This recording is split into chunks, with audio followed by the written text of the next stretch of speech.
რას მალავს მისი სული? შევხედოთ პიროვნებას, რომელიც გაინტერესებთ ძვირფასო გამოწერება. მოგესალმებით. რას მალავს მისი სული? ჩაიფიქრეთ აუცილებლად პიროვნება. რას მალავს მისი სული?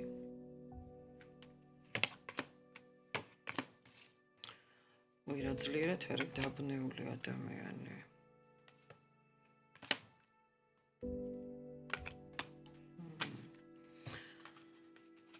მის შიგნით შინაგანად ძლიერი დაბნეულობის არის ადამიანი. ემოციური ქაოსი აქვს შინაგანად ადამიანს. ზუსტად ამისი ნიშანია ეს, რაც ამოვიდა.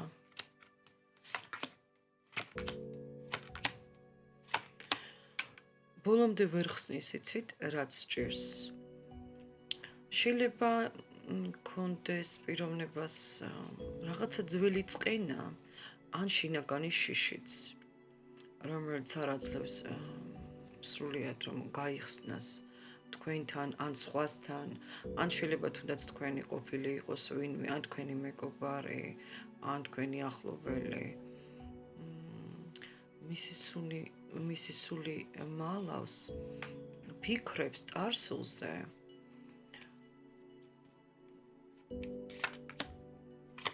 რაღაცას ძალიან ნანობს და ეძებს გამოსავალს პიროვნება. საერთოდ პიროვნება მეგობრებო ცდილობს ყველაფერი. ასე ვთქვათ, საკუთარი წესებით წარიმართოს.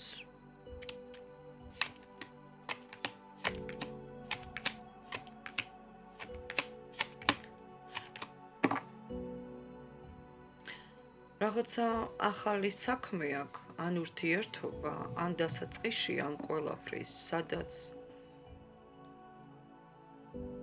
თავის ძალებს იყენებს, თავის ინტუიციას იყენებს, სულიერ ვიბრაციებს იყენებს პიროვნება, ქარიზმით, სიტყვით, ენერგიით. ასევე პიროვნება მამაკაცი ამოდის და ვიტყოდი, რომ ვერ ცხოვრობს ბალანსში, იცით. რაღაცა სულ გარდა ტეხის ეტაპებზეა ეს პიროვნება, სულ მუდმივად მის ცხოვრებაში ბოლო პერიოდში არის ძალიან კრიზისული სიტუაციები. აბსოლუტურად ვერ გამოდის ცხოვრებისეულ ბნელ ფაზაშია პიროვნება, ამ ფაზიდან ვერ გამოდის. სულ იბრძვის პიროვნება თავის ცხოვრებაში და სულ ნატრობს წარსულში დაბრუნებას. იქნებ თქვენთან ნახოთ ბრუნდება. საერთოდ აქ არის მონატრება. ვიღაცასთან ამ პიროვნებას უნდა შეხვედრა, ან ამ შეხვედრაზე ფიქრობს, ან ფიქრობდა. თითქოს რაღაცა დანაკარგის წინაშეა და მენ სადღაც წარსულში უნდა დაბრუნდეს, ან ეს არის გზა, რომელსაც თავიდან ვერ იწყებს და სადღაც დაბრკოლებებშია გაჩერებულია პიროვნება. ვერ მოქმედებს ისევ, როგორც მის გულს უხარია, აი შანსებს ვერ პოულობს და ასევე შეიძლება იყოს აქ ფინანსური ჩავარდნა, სხვათა შორის. საერთოდ პიროვნება თითქოს მოჯადოვებულია, იცით. თითქოს მოჯადოვებულია ვიღაცის ენერგიაში ბრუნავს და ვიღაცა მისი ენერგიები თითქოს დაიპყრო. ცდილობს გონებით დაიცვას თავი გამოვიდეს ამ ენერგიებიდან, ძალიან ცდილობს, მაგრამ ემოციურად ვერ ახერხებს. შეიძლება იყოს პიროვნება, არ ვიცი ვიზე უყურებთ, რომელიც თავისით გადავარდა რაღაცები ჩემს მაგიდაზე. რომელიც წასულია თქვენგან, ასე ვთქვათ, შესაძლოა იყოს ეს პიროვნება, ფიქრობს და ნანობს აი ამ განხეთქილებასთან დაკავშირებით. მაგრამ ემოციურად მზად არ არის, რომ დაბრუნდეს. მაგალითად, თქვენს ურთიერთობაში, თუ სხვას უყურებთ ვინმეს, აქ ადამიანი არის საერთოდ დაბნეულ ენერგიებში, კრიზისი აქვს, ვერ არის კარგად ნამდვილად. ძალიან რთული ეპიზოდი აქვს მას ცხოვრებაში, ვინც ჩაიფიქრეთ, ხო ვთქვით, რომ უნდა ჩავიფიქროთ, აი ის ადამიანი.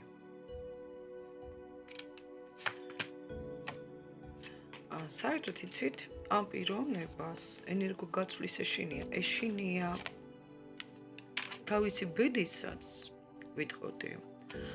ეშინია პიროვნებას ემოციური მიზიდულობა, ეშინია სიყვარულის ეშინია სადღაც.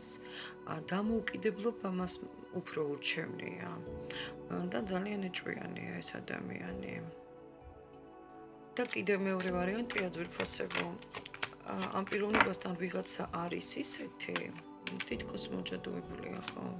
ვისაც ვერ შორდება, ხვდებით, მიჯაჭვულია ვიღაცაზე. შეიძლება ძველი კავშირი იყოს ანახლანდელი, ეს კარმული კავშირი აქვს, სადაც ადამიანი ვიღაცისგან ვერ თავისუფლდება.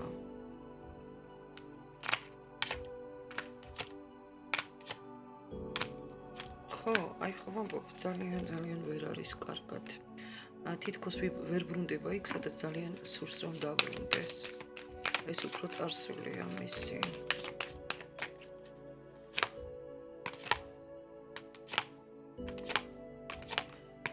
საერთოდ ძალიან კარმულ ცხოვრებაშია ეს ადამიანი დაბადებული, თავისი ბედი ძალიან კარმულია.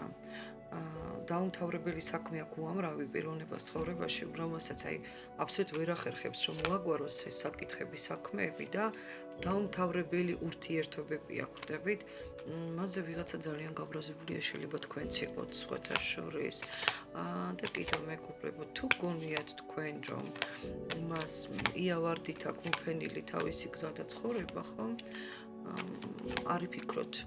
ადამიანი ძალიან დიდ კრიზისებშია და თითქოს დაიმსახურა ეს კრიზისი, მაგრამ მას არ სჯერა იმის, რომ მან ეს ყველაფერი დაიმსახურა, განთავისუფლება უნდა თავისი ნეგატივისგან, მაგრამ ვერ თავისუფლდება. ვიღაცასთან კონტაქტზე გამოვა ეს პიროვნება, თუ უყურებთ მამაკაცს. მოკლედ, რთული განდეგილობა აქვს პიროვნებას, ბევრთან იქნება ქალბატონის გამო.